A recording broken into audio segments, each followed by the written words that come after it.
बिस्मिल्लाहिर्रहमानिर्रहीम। अस्सलामु अलैकुम नाज़रीन, उर्दू स्टार पर हम आपको खुशामदीद कहते हैं।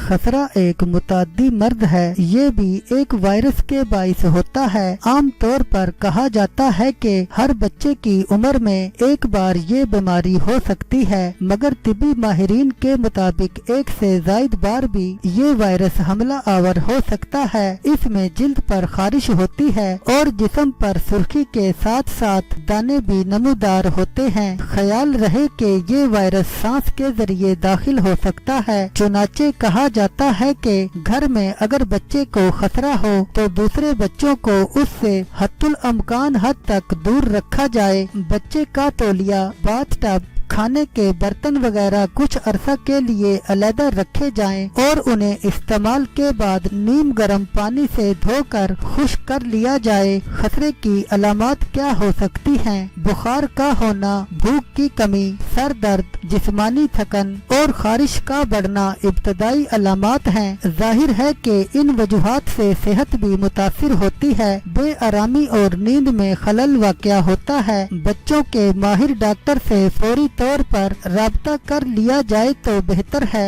ताकि घर के दूसरे अफराद मुतासिर होने से महफूज रहें और बच्चा भी आराम महसूस करे। खतरे में अहम एहतियाती तदाबीर को अपना लें। बेकिंग सोडा घर में रखिए, ये सूजशी खसूसियात पर मुश्तमिल होता है, साथ ही इसमें दिफाई सलाहियत भी होती है जो खारिश और सूजिश ज़दा जिल्द को सुकून मुहैया कर सकता है। बच्चे के गुस्ल के लिए जिस पानी में नीम गर्म पानी हो उसमें एक प्याली के करीब बेकिंग सोडा शामिल कर दिया जाए और 10 मिनट तक ये पानी में घुल जाए तो बच्चे को इस पानी से नहला दीजिए। ये अमल महफूज है और रोजाना दिन में एक बार ऐसा करने से बच्चे को सुकून मिलता है और साथ साथ अद्वियात भी जारी रखी जाए तो जल्दी से आराम आ सकता है। ओटमील बात आपने दलिया तो मुतादिद बार खाया होगा और बच्चों को भी खिलाया होगा।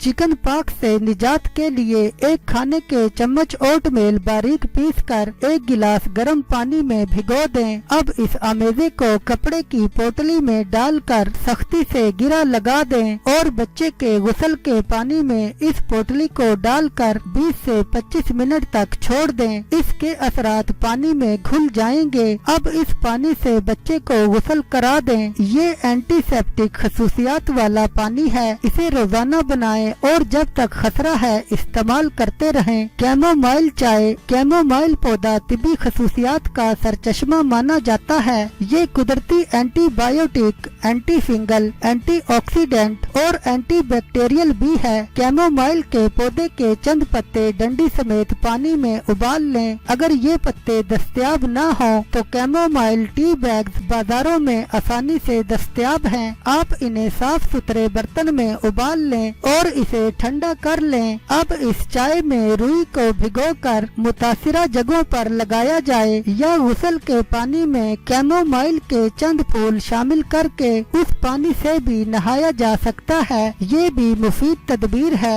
Calamine lotion. खतरे में मुब्तला बच्चों और बड़ों को डॉक्टर भी ये लोशन तजवीज करते हैं। ये लोशन जिंक ऑक्साइड और केलामाइन का बेहतरीन मुरक्कब होता है जो जिल्द की सुर्खी और खारिश को कम करने में मदद देता है। ये दाने पानी से भरे होते हैं और बहुत तकलीफ भी देते हैं। चुनाचा रुई के फाये की मदद से ये लोशन जिस्म के मुतासरा मुकामात पर लगाने से आराम मिलता है और खतरा जल्दी से ठीक हो जाता है। नीम के पत्ते और उनका रस। नीम भी एंटीवायरल और एंटीसेप्टिक खसूसियात का हामिल पौधा है। मुल्क के बेशतर इलाकों में बाआसानी दस्तयाब है। खारिश ज़दा जिल्द पर इन पत्तों का रस लगाया जाए या मुट्ठी भर नीम के पत्तों का पेस्ट बनाकर उसे दानों पर लगाने से आराम मिलता है। गर्मियों में निकलने वाले दानों के लिए भी नीम के पत्तों का जोशांदा बनाकर गुस्ल के पानी में शामिल कर लिया जाए और हर रोज बच्चों को नया पानी बनाकर इस पानी से गुस्ल कराया जाए तो अफाका होता है। नारियल का तेल। दिन में 2-3 बार इस तेल के चंद कतरे मुतासरा जिल्द पर लगा लगा दें। ये जज़ब हो जाएं तो जल्द पर मौजूद बैक्टीरिया और वायरस को खत्म करने में मददगार है। नहाने के बाद जल्द को सख्ती से न रगड़ें, ढीले और खुले सूती कपड़े पहने और बच्चों के नाखून तराश दें ताकि वो जल्द पर खुजाकर जख्म न लगा लें।